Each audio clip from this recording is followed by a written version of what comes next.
Indian Americans have been remarkably successful. And they've done so, as I think I may have pointed out in the journal piece, without any of the advantages that come with special pleading or affirmative action or reserved places in college.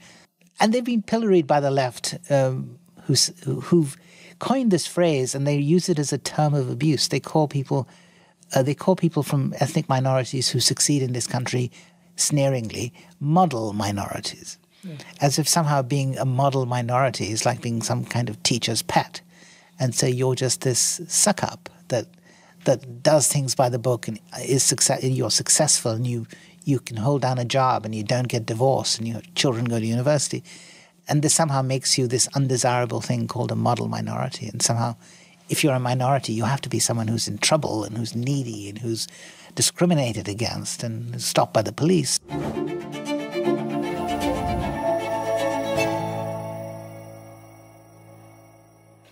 Morning, Tanku. Morning, Larry. How are you? I'm terrific, thank you. You're teaching here this week and next, I think, or last, and they tell me you're doing great, and thank you for that. You are born in India. Tell about that story. Where were you born? What'd your dad do? How'd you get here? Yeah. It's a long story. I'm not sure it's of great interest, but I'll tell it to you anyway, the executive summary. I was born in India in 1962, which makes me 62 years old. Mm-hmm. I was born in an army hospital in New Delhi. One of the perks of having a grandfather who was in the Indian Army, he was a colonel. But within months of being born, I was whisked off to New York City because my father, who was then a diplomat, was posted to New York, and my young mother and young father and I came to New York and lived in Manhattan in 1963. And I lived in New York for the next 6 years. So my earliest memories of life are actually American. Huh, is that right? Yes. And then you went back to India. Do you live there long? Yeah, I went back to India at the age of about 6 or 7, 6 actually, more accurately, and lived there for 10 years. Went to a boarding school in the desert state of Rajasthan, which is on the western border with Pakistan. It's like it was a Spartan place. Think Oliver Twist, where kids are expected to wear turbans. Constantly hungry, constantly made to play sport, but taught by the finest teachers that were there in India at the time. Modelled on the British system of boarding schools, a bit of Eton in the Indian desert. And at the age of 16, my father was once again transferred on a diplomatic assignment to London. And we left with him, and I went to school to do what's called the A-levels, the 2 years before college, in a school called Dulwich College in London, whose most famous alumnus is P.G. Wodehouse. Oh, wow. Oh, that's good. Do you like P.G. Wodehouse? I love him, and one of the things I did almost every day, to the annoyance of the college librarian, was to go to the library and press my nose against the glass case there, which housed all his artifacts, including the typewriter that he used to type all his wonderful books on. Yeah. My friend Mark Stein, you probably know him too, is doing a series right now on his Mark Stein Club on The Girl in the Boat, a Wodehouse novel I'd never heard of before. I haven't heard of it either. Yeah, it's Mark makes everything interesting, and Wodehouse is always interesting, and so it's hilarious. Yeah. One of my great teachers in life loved Wodehouse, and he used to give us an example. You have to learn to write, he would say. For example, this sentence from Wodehouse: he dropped an astonished piece of toast. You have to know what's wrong with that to know that it's funny. Yeah. Okay, and then you stayed in England for higher education. Yeah, I stayed there for the next 20 years, and that included a bit of higher education. I went to Oxford, where I read law, and then I stayed on at the college, which I went to, Trinity College, Oxford, and taught law there too for 5 or 6 years as a fellow of the college.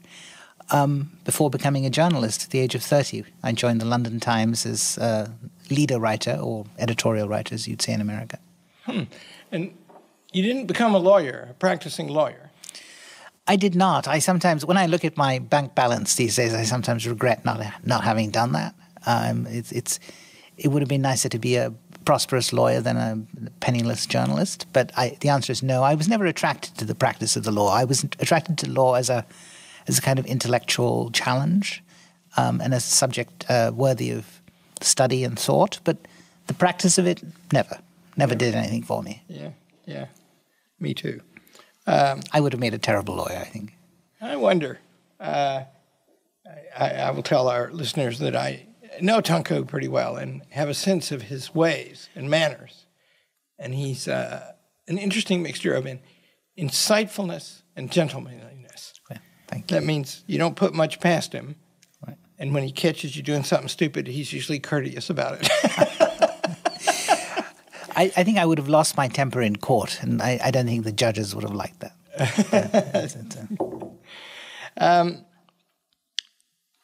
You taught there.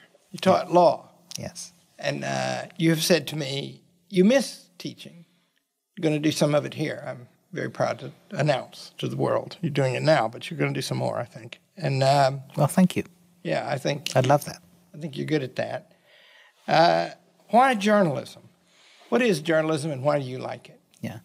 Well, I stumbled into journalism by accident. I happened to meet and sit next to dinner, sit alongside the editor of my newspaper, and we ended up becoming friends, and I got a job at the Times of London. Why journalism? I always have liked to write, and one of the good things about an Oxford education, at least as it used to be, I don't know what it's like these days, is that we had to do an awful lot of writing. We had to write an essay almost weekly, and sometimes more frequently than that. I think we ended up writing about 6 essays a month, which we then had to read aloud in tutorial to our tutors. And so this encouraged not just the art of writing well, but the art of writing entertainingly. You had to make sure you didn't put your teacher to sleep and your tutorial partner to sleep. And so I loved writing, and when I knew that I didn't ever want to practice law and that teaching law at Oxford was something that it was losing a little bit of its charm for me. I wanted to go out and see the big wide world, and London was just an hour and a half away by bus, and so I decided at one point that I needed to leave and go to London, make some money, do something worldly instead of teaching Roman law to undergraduates. And so I thought journalism would be just the right thing. It was a time when it was a time of ferment in the world. It was the early 90s. We were on the cusp of various changes. Britain was starting to emerge from its Thatcherite period into something less desirable. And so it was a good time to be a journalist, I thought. And Soviet Union fell not long before that. Exactly. Yeah, we're going to talk about these times. It is interesting, if you go back through the decades that you've been in journalism, it's hard to find a calm time. It's yeah, there's. I think if I rack my brain, I find a calm time, but I don't think well, journalists don't like calm times. You want there to be something happening out there. You want people to be miserable. I mean that in the nicest possible way. But froth and ferment and turbulence are always much more interesting than placid waters. Mm. Well, you've come into the trade at a good time. And how did you get to the Wall Street Journal? Well, I was in New York as the London Times' bureau chief, and I'd done that job for 3 years. And when it was time to go back to London, because they like to rotate their journalists out of jobs, they don't want them to go native. It was time for me to go, and by then I had met and married an American woman.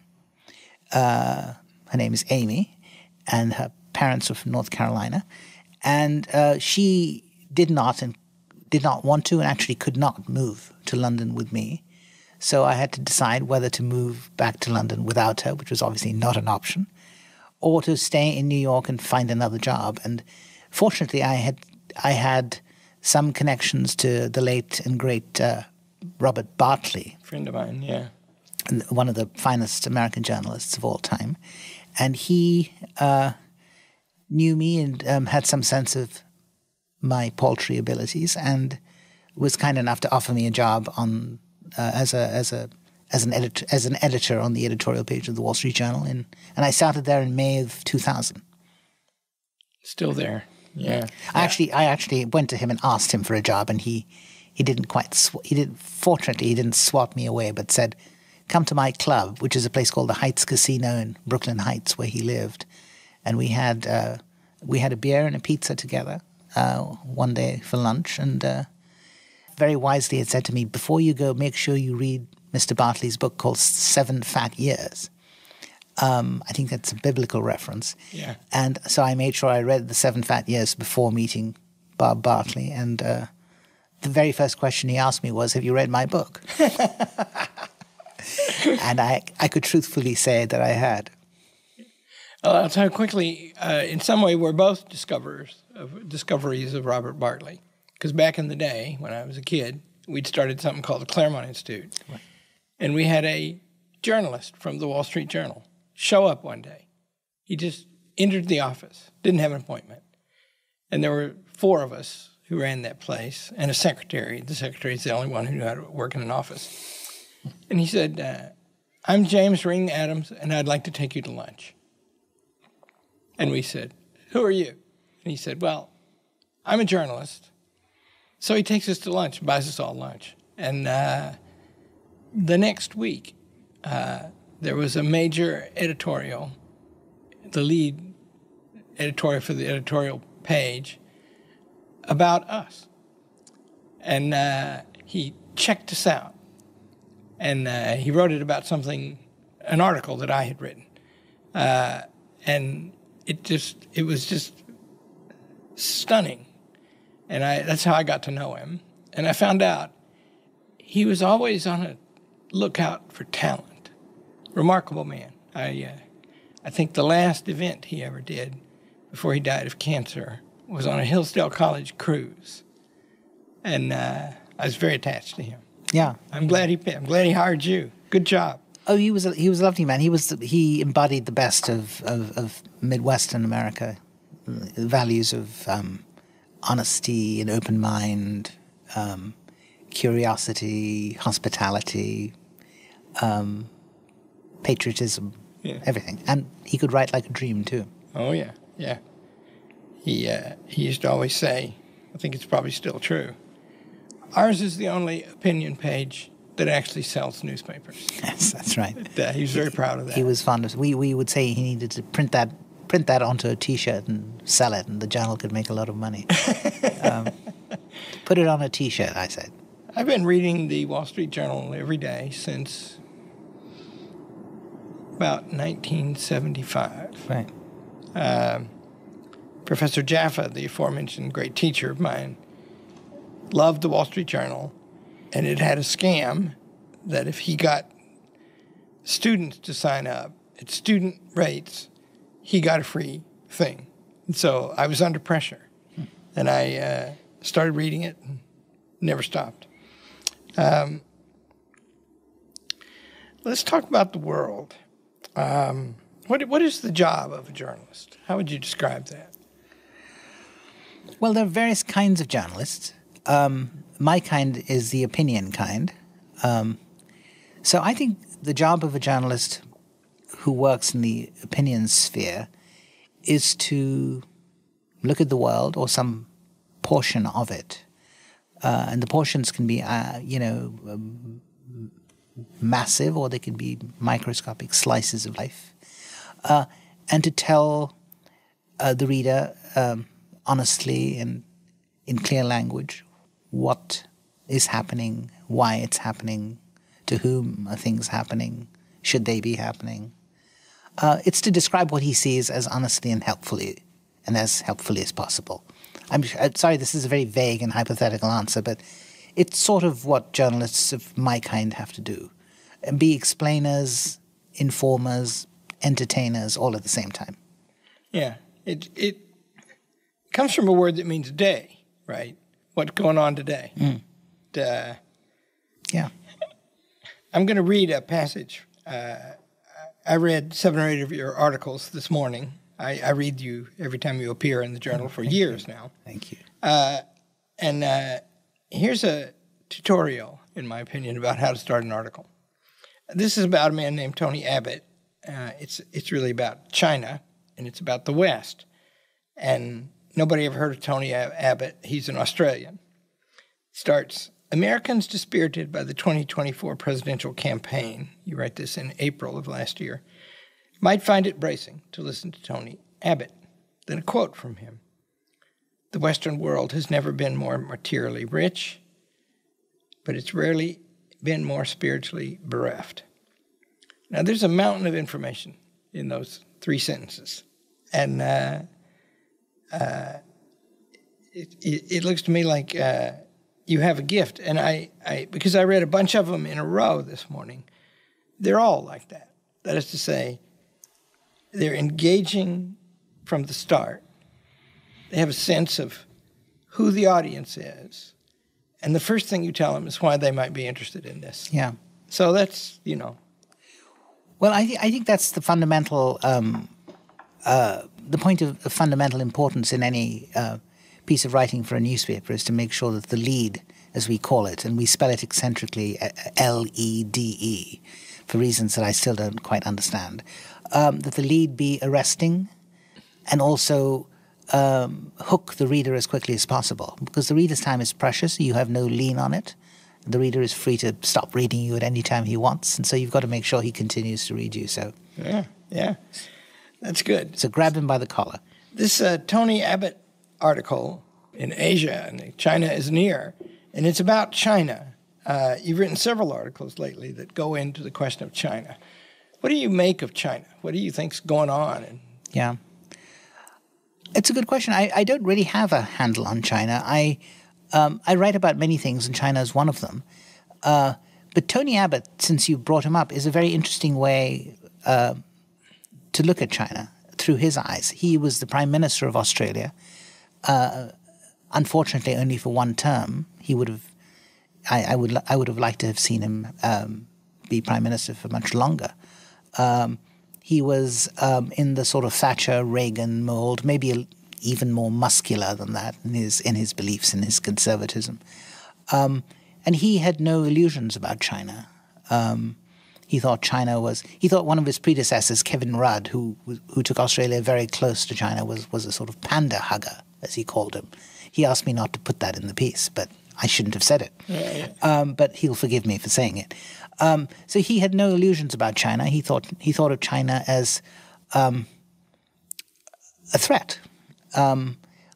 But not a threat that one can wish away. It's a threat that is in danger of consuming the world as we know it, supplanting our values as we know them, and yet something that we have to learn to live with. So he always felt, and this is the view that I subscribe to as well, which is that China has to be managed in ways that ensure that it doesn't endanger us, and also in ways that ensure that we don't sacrifice any of our fundamental values. We mustn't sell our souls in order to be on the right side of China. But we have to learn how to live with them. So China management, there should be a course in all colleges called China management. But yeah, that might be a course in strategy. And Tony Abbott would be a wonderful guest to have at Hillsdale, I would say. He would. What's he doing now? Do you know? He is. He's a sort of sage about. He's a sort of world trotting, globe trotting sage. He runs a think tank in Australia whose name escapes me.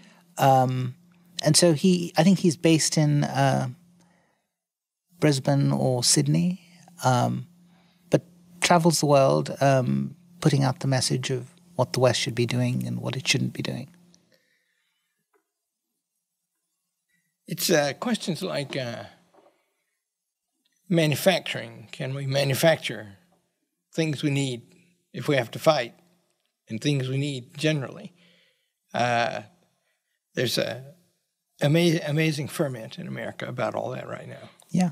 Well, we've hollowed out our manufacturing. I'm not an economist. I would like people to know that. But I do know as a citizen and as a journalist that we've hollowed out our manufacturing to an alarming extent. There are many things that we no longer make and possibly no longer can make if we had to make them. And so, I don't know, is it good for a society to be a society which has to import virtually everything that its people need to live? Yes, economists argue that there's a kind of Adam Smithian equilibrium that emerges, and everything is ultimately, if you conduct trade in a rational way, everything ultimately comes to be priced right for the consumer.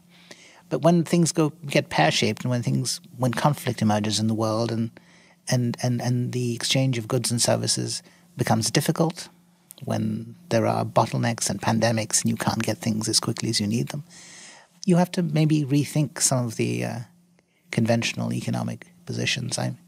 I would love to read a smart economist who repurposes Adam Smith for the modern world. There's one within 200 yards of where we sit, Charles Steele. Several of them over in our econ department.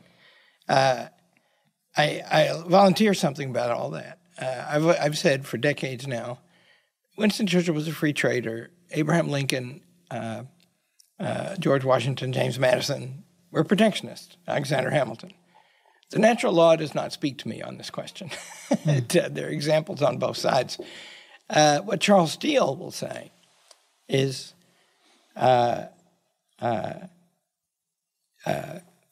Smith himself explained that you have to make vital things for your country. You have to make sure of that. I was privileged to know Milton Friedman for more than 30 years. And it was a great thing to know him if you weren't his student, because he was very tough with his students. He was hilarious and mean and, great man, very great man. And we once talked for 2 hours about free trade. And I said, yeah, that's all dispositive, right? It's like the division of labor. If it's a good thing for somebody to make this cup and somebody else to make this microphone and then trade, then globally is obviously better. He'd say, so you got the point. And I'd say, yeah, I think we should extend it. We should get the Soviet Union to make our missiles and bombs because they're really good at it and seem to do it cheaper than we do. And he said, yeah, you can't do that. And I said, that's a mouthful, isn't it? There's some qualification on the principle of free trade by the existence of national borders. Yeah. And so, yeah, that's... Well, he was a great man, Milton Friedman. I had the opportunity. I used to be at the Hoover Institution where he was one of the presiding deities, and I remember interviewing him in one of the earliest weekend interviews that we did at the Wall Street Journal back in, it would have been 2006 or so. I had it was one of the interviews I did that I'm most proud of because it was a tough job. I sat down to interview Milton, and just as we were, getting into our stride, his door swings open, and his wife, Rose, walks in, who's also an economist and a very feisty old lady. And she then said, I see you're interviewing Milton. I'll just sit in the corner and listen. But she didn't do that. She sat in the corner and proceeded to interrupt every time Milton said something that she disagreed with. And so I ended up writing an interview that said an interview with Milton and Rose Friedman. Yeah. I once sat beside her while he was giving a lecture, and she was talking quietly under her breath. Yes. And she would say something like, at one point, he was talking about sumptuary taxes on luxuries. And she goes, now mention cigarettes. And I could barely hear her. I was right next to him. And he goes, and the example of cigarettes, he says immediately. I think they might have just been one mind, those two. Yeah, no, they were. I think they wrote a book together called A Very Happy Couple or something like that. I can't remember the name, but that phrase captures it. And this interview, which was intended as an interview with an economist to be about economics and political economy, ended up being an interview that was a portrait of a marriage, and clearly that the chemistry between them, intellectual, was perfect. Yeah, they were two Tiny. little short people. They were. I don't know if people know, but they should read the April 26th article by you in the Wall Street Journal to show that the horse is an incredibly important thing in human history. Something I didn't know. Saddle up. Yeah, there you go. That's amazing. That was a book review. It was a book by someone called David Chaffetz, who's written this book. Apparently, how the horse has shaped human civilization, and he makes a very convincing and attractive case for how the horse is among the 5 or 6 most important things in human civilization. Amazing, yeah, and ends up with Genghis Khan, right? Yeah, if you get the horse in the wrong hands, yes, or had the wrong bottom on a horse. Yeah, one of the claims in the book that you review is that the Silk Road might have been called the Horse Road because what the Chinese needed to export silk for was to get horses, right? And they were apparently, the Mongols were the ones who were really good at making them and breeding them and raising them, and then they substituted tea for silk. Yes. And the next thing you know, you got the Boston Tea Party. Yes. Exactly. I want to talk about Europe. You've written a couple of articles about populists in Europe. Explain what's going on there.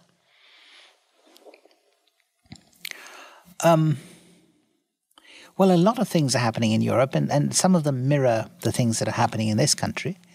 But just as we've had here with the emergence of Mr. Trump, we've had the emergence in many, if not most, European countries of populist parties. Given the political arrangements there, they tend to be parties that emerge rather than figures, the way Mr. Trump has emerged as a figure here. I don't see him as a party person. But in Europe, you've had the emergence of populist parties, populist nationalist, populist conservative, call them what you will. The preferred phrase for the mainstream media has been to call them far-right or extreme-right parties, a phrase I try to avoid because even though they are often to the right of the conventional conservative parties, the phrase far-right or extreme-right is intended almost always to disqualify them as participants in polite society, as to typecast them somehow as disagreeable people with whom we shouldn't have any contact.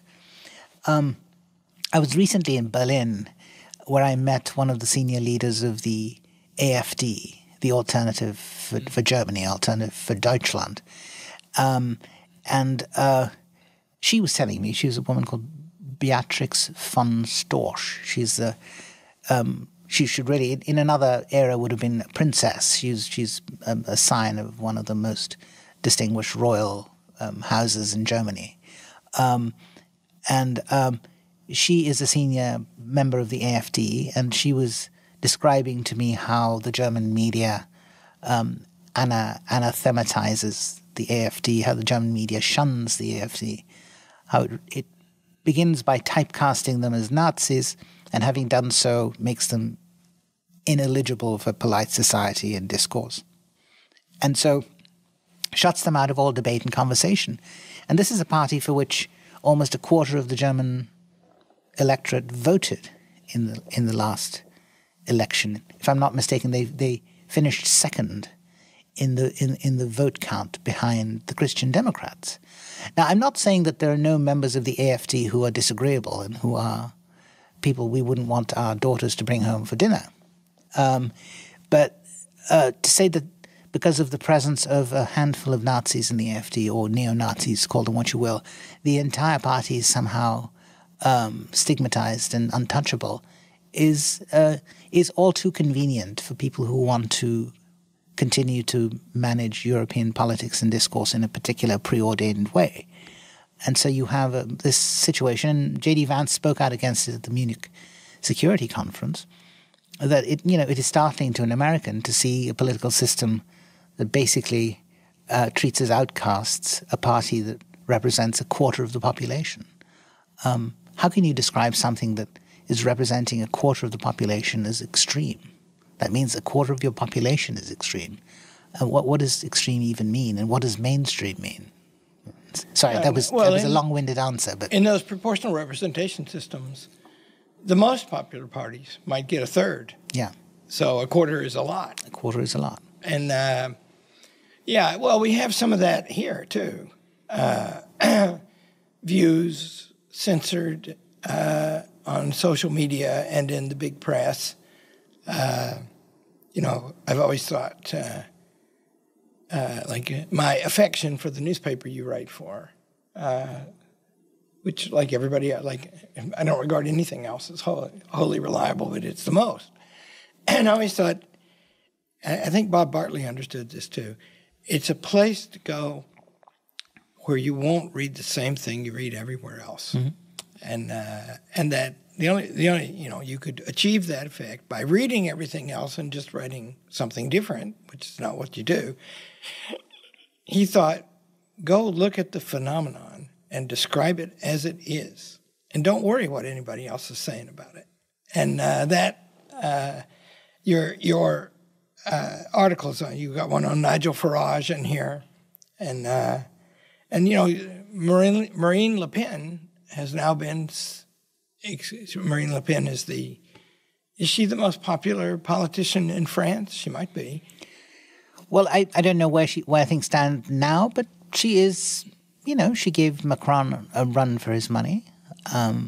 She was one of two presidential candidates in the runoff. So that makes her, if not the most popular politician, then an undeniably significant one. And she's been convicted of a crime. And the crime is she used staff provided for the European Union when she was a member of the European Parliament for non-European Union tasks. And she's excluded from politics. So whatever percentage of the vote she got, they don't have her to vote for anymore. Yeah. I'm not familiar with all the details of the Marine Le Pen case. I've been in Hillsdale and busy teaching, but it does strike me as being all too convenient for the French political elites and the French quote unquote mainstream to find this lovely, wonderful technicality on which to disqualify the one politician that poses a threat to the status quo. You may find Marine Le Pen not to your taste. You may find her unsavory, but ultimately you have to let the French people decide whether or not they want her to be president, not get rid of her based on some kind of all too convenient technicality, which seems to have been the case. I watched both the Vance speeches, the one on artificial intelligence and the one on security in Europe. And in both speeches, they showed the audience a lot. And my perception was in the first speech where he said we have to embrace AI as a major opportunity and protect the workers while we do it. They seemed stiff to me, not friendly. The second one, there were open restiveness in the crowd. And he started out, he said, you got to spend 5% of your GDP on defense. And he said that for about 3 or 4 minutes.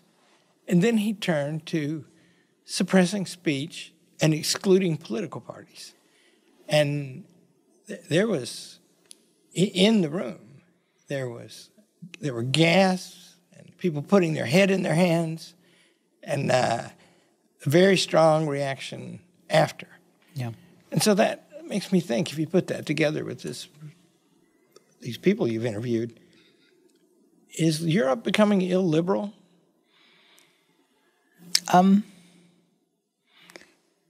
Well, European politics has always been the exclusive preserve of sort of preordained political elites who've managed over the years to sort of domesticate the system and domesticate the horse, as it were, of politics and make sure that it rides in one direction. It doesn't rear its legs. It doesn't gallop. It just runs at a reliable trot in a reliable direction. But we've now reached a stage where the horse, as it were, let's say the horse are the people of the countries that they govern, the horse has decided that it doesn't want to just trot, and it doesn't want to just go in a preordained direction. It wants to explore fresh pastures. It likes the look of the grass over there. It doesn't want to eat the grass in that. On the left, it wants to eat the grass on the right. And so they're having trouble managing the horse. And so I think we're in a situation where European politics is being remade. The elites are losing their grip on the reins. And so as a result, I'm running out of horse vocabulary now, but you know, whatever it is you use to hit the horse to calm it down, crop. The crop. They're having to use the crop a little more than they did in the past because the horse is starting to disobey them. And so, yes, this illiberalism that we see in the form of the disqualification of Ms. Le Pen or the shunning of the AfD or the disqualification of the presidential candidate in Romania, which is what sparked Mr. Vance's talk, is the equivalent of the elite, the rider using the crop, and the horse doesn't like it. So I think we need to. I think we're watching European politics being remade as we speak. You see it in the Netherlands with Geert Wilders. You see it in some form in Britain with Nigel Farage's prominence, although Britain is an altogether different picture now because they got the horse, as it were, got its yayas out by winning Brexit.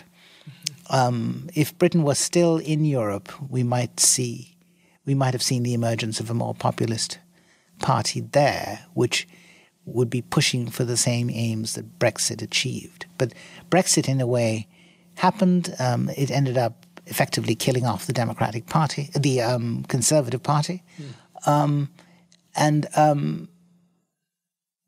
because the Conservative Party, having delivered Brexit, was unsure of what to do with it, and they were unprepared for victory, and their heart didn't seem to be in concluding a deal with Europe that would have, brought Britain what it had voted for. But to return to your original question, we're seeing a remaking of politics in Europe that will throw up surprises. I think we're going to see the emergence of new leaders who say uncomfortable things, things that we're not used to hearing. A bit like Mr. Trump here, who's saying things that Americans are not used to hearing. And it's a question of attuning your ear to new sounds and your heart to new disturbances. Decision pending. I wonder if you think it means in American politics, there's a fair amount of dysfunction. Yes. The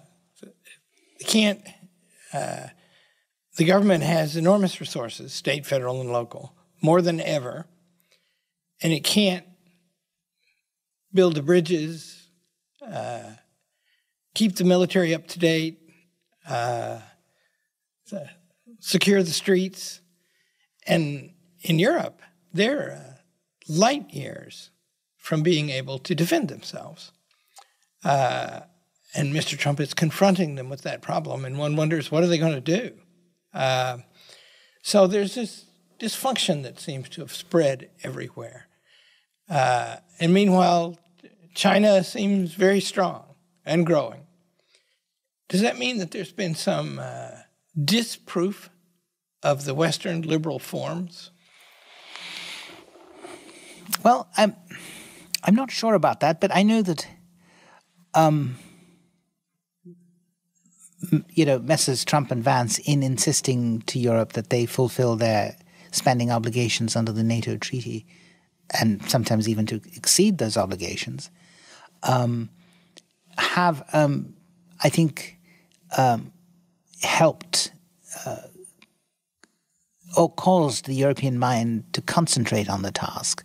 You've seen the Germans, for instance, are beginning to realize that they need to do something about defense spending. And so, they even went to the extent of remaking, lifting the brake on spending to allow going into debt for defense spending. It was one of the things. I don't know whether they finally pulled it off, but they are taking every legal measure and constitutional measure possible to increase spending so that they can meet their NATO obligations, because the incoming chancellor, or the presumptive incoming chancellor, Mr. Merz, I think understands, however obtuse he may be, and I do think he is obtuse, understands that the days of free riding on the United States are probably over. And that the Germans, if they wish to defend themselves, and it's not entirely clear always that the Germans wish to defend themselves, because they've been caught in this kind of cozy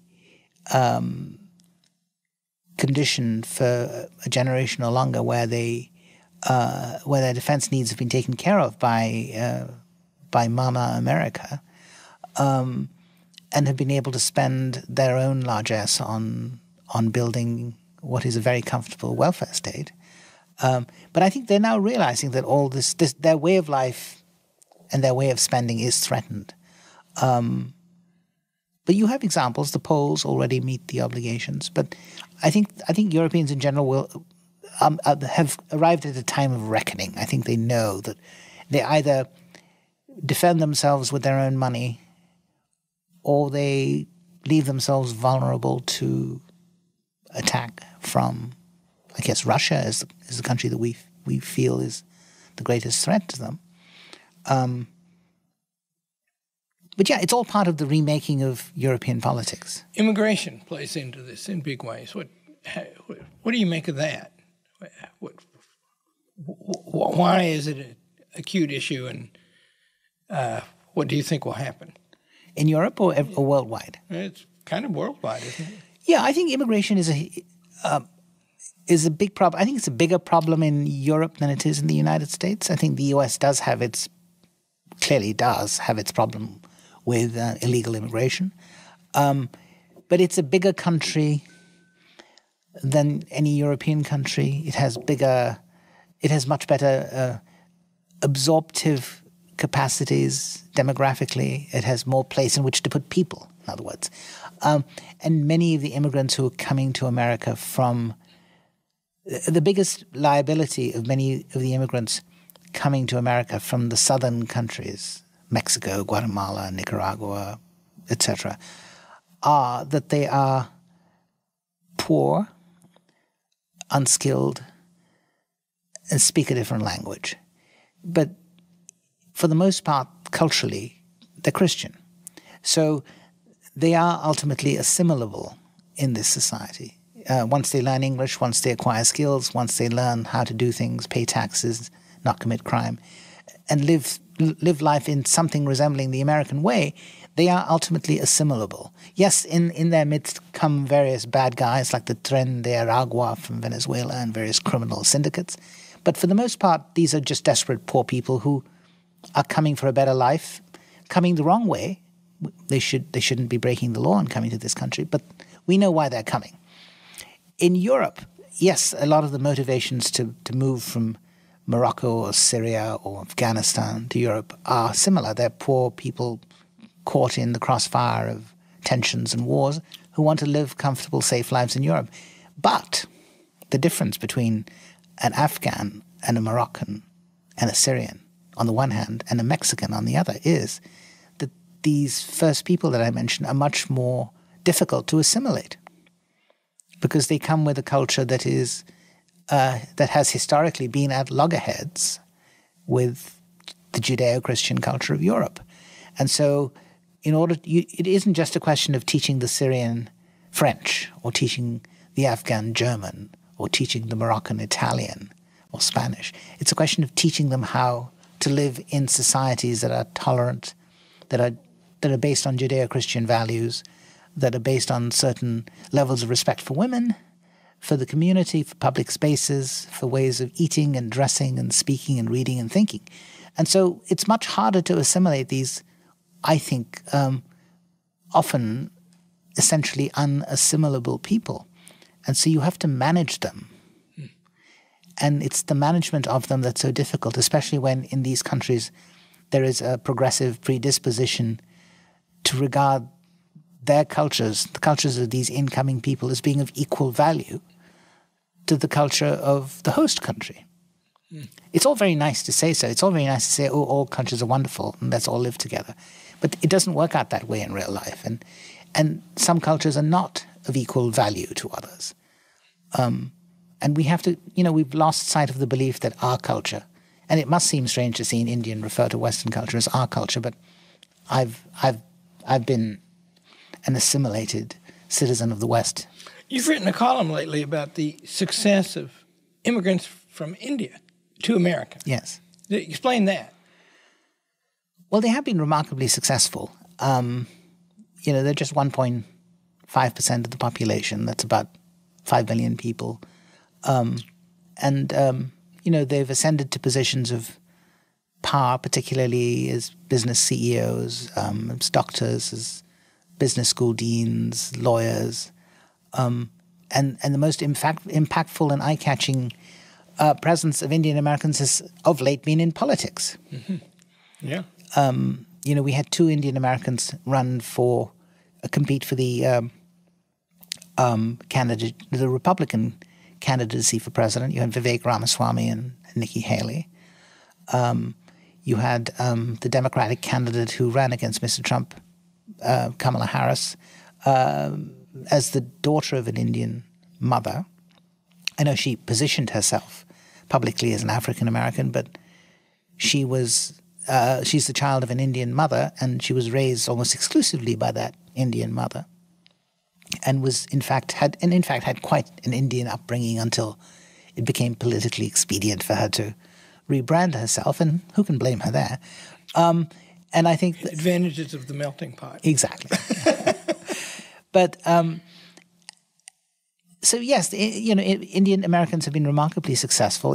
And they've done so, as I think I may have pointed out in the journal piece, without any of the advantages that come with special pleading or affirmative action or reserved places in college.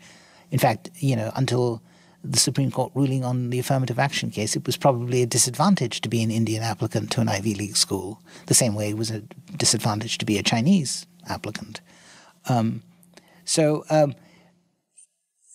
yes, I think it's and they've assimilated better than others. They've maintained the core of their own culture, but they've also learned that in order to be successful in America, you have to play by America's rules, speak America's language, not necessarily eat America's food. I still applaud them for eating Indian food at home, but I think they've been pilloried by the left, who've coined this phrase, and they use it as a term of abuse. They call people from ethnic minorities who succeed in this country sneeringly model minorities, as if somehow being a model minority is like being some kind of teacher's pet. And so you're just this suck-up that does things by the book and you're successful, and you can hold down a job and you don't get divorced and your children go to university. And this somehow makes you this undesirable thing called a model minority. And somehow, if you're a minority, you have to be someone who's in trouble and who's needy and who's discriminated against and stopped by the police. And and then if you are, then I can get a lot of power by claiming to help you out. Exactly.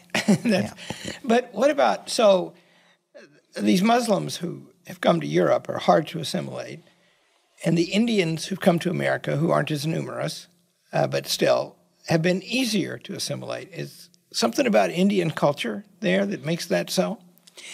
Well, I think, yeah, Indian culture is very different from Middle Eastern culture. It's very different from, and the Indians who come to this country are, in the majority, Hindus. But I would wager that even Indian Muslims have assimilated well in this country. So there's something about the Indian...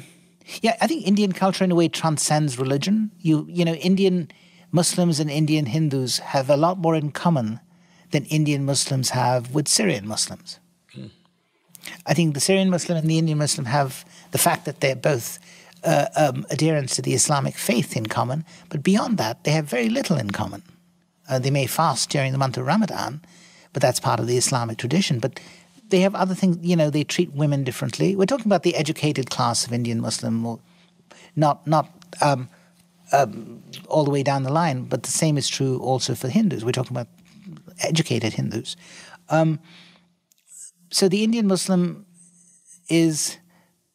who emigrates to this country is likely to have been to an Indian university where he's had a kind of education that isn't religiously exclusively religious, where he studied science and where he studied literature and where he studied the Constitution and has some sense of things beyond religion. But I think it's important. One of the things that it's most important to stress is, of course, that Indian immigrants to this country often come armed with the English language. They may speak it with an accent that is sometimes hard to understand, that sometimes requires subtitles. But they can read it perfectly well and they can write it reasonably well and ultimately get to speak it with an American accent if they've lived here long enough. And so I think they're just much more easily assimilable because they're in the main...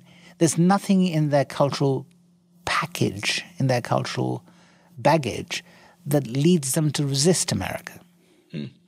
They're not inherent resistors the way that a Moroccan immigrant to Germany would be an inherent resistor. He'd worry about his daughter going to school. He'd worry about his wife going to the market by herself. He'd worry about the way people dress. And whether, he'd worry about all the fundamental things that German citizens do that would require him to assimilate to norms that are inimical or hostile to his own norms. Indian immigrants in the United States don't have those problems in the main. And India itself, I'm an expert on India. I've been there once for 10 days, which means I spent 1 second there for every Indian probably. But I know something about Winston Churchill, and I think there was a place where he was right and a place where he was wrong. And it's rare for me to say that Churchill was wrong about something. I think there is an India. Churchill thought that there could be an India, but he thought in his day that there was not one, that it would break into 1,000 pieces the British left. It broke into 3. So I think he was wrong about that. But I'll tell a quick story. So we were having dinner one night when I was over there. I hung out with education people. They offered me an award, and I always wanted to go to India, so I thought, here's an excuse. And so we got into it. Never turned out an award. Yeah, I'm older than you are. You get more as you get older. Yes. But we're sitting around dinner, and of course, everybody is terribly courteous. India's a charming place. Very different, too. But my hostess, in a very charming way, said, Winston Churchill starved to death 3.5 million people in Bengal in the Second World War. And she said it sort of kindly and not really to confront me. And I happen to know about that. I actually had a debate with the lady who wrote the book that claimed that, a lady named Mukherjee. And she's just wrong about every basic fact. And it was so I said, well, that's not true. And so we talked about it for 20 minutes, and everybody was very polite and impressed that, turned out it isn't true. And then I said, I picked up in the last couple of days, many of you like Mr. Modi, and many of you don't. Modi is the current ruler of India. And they nod their head, and I said, how did he get that job? And he was elected. And I said, and those of you who'd like to get him out, how will you get him out? And I said, Britain have anything to do with that being the way here in India? And they go, my host, I had a host and a hostess, a married couple, and the host was named Dilip Thakur, really great guy. And he's educated at Balliol College in law. And